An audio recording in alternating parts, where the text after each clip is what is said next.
طب ياللي بتكرر بالسم شفتني مخك عمل ايه؟ تصنيفك انت لا شبشب ميرو اخرك في رجلي يا كلب الدوا. صاحبي فينك ركبني جه عاوزك تجيب لي بارتي قال لي في ثواني يا عم انا جاي وهحضر سكتي. ارفع سلاحك سبي الجولة شرسة جدا موزية اخصامي ماسكين كيس اندومي وبيقولوا لي قبل يعني بجد باظت وبواقي مواليد الامس جايين في جاز بس الكلام كده مش خلصان لازم نراضي حبايب الراس. ولا يا ما تقولش انا البابا معروف انت بتقطص هتيجي علي خص هتاخده مص انا سافل ارهابي لا ده انت على الهادي اقل من العادي. طب تاتا عشان شكلك في قاري لسه جديد. لو كان من الخايف في راجل ما كانتش هترتص المار فعلا راجل لكن من ورا سايب الخبيثه فاتحه ضعاف بعد اللوكيشن ليا الفلح قلت لها جوزك قالت بح ما اصله خيره من عرق في خدها عشان كده سايبها تصاروخ.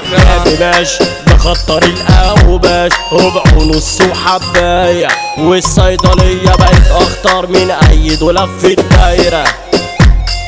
ادمنوا ما بقوش يحششوا شفت الراجل المظبوط ساب الجوان والتوت وبقى ياكل الجامي ماجو.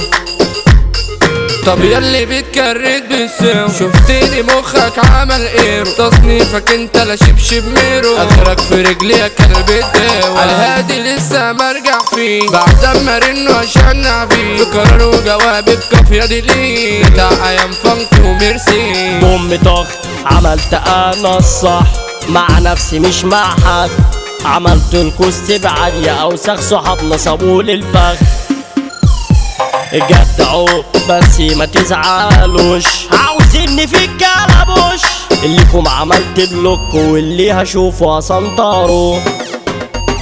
عملوني من ياسي وتليت ونسوني خير عليكوا بيع مفيش حكاية اكتبوا اسكتوا زعلوكوا كنت انا متوقع غبتي يومين فرحوا في غيبتي وبالوحش جابوا في سيرتي الله يعينكوا يا نفا رجعتي نجاحي هيزعلكوا اكيد. صاحبي فينك بتعارك ابني جه عاوزك تجيلي وقتي قال لي في ثواني يا عم انا جاي وهحضر سكنتي.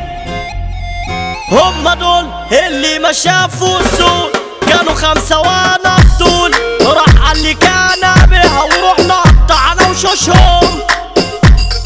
انا كل يوم سهران في نايم ومش زبون ولا بقطع تيك اسمي لوحده حصانة يا بكي اشهر من النار على العالم ماليش انا في جو السكرات قلبي ما حبش اي همار مفيش امل لحريم الكوكب عددت مقلوبة يقدر قدرنا زلزل الجدران احنا الاساس اسمع يا زمان غنى الكيوسي في الكرواغة وعم جيل حوده السداغة ممنوع تحاربونا في ملعبنا بامبو في التوزيع بيبدأ قلم الدمار احمد بندق ده في الكلام جاحد بيسمع.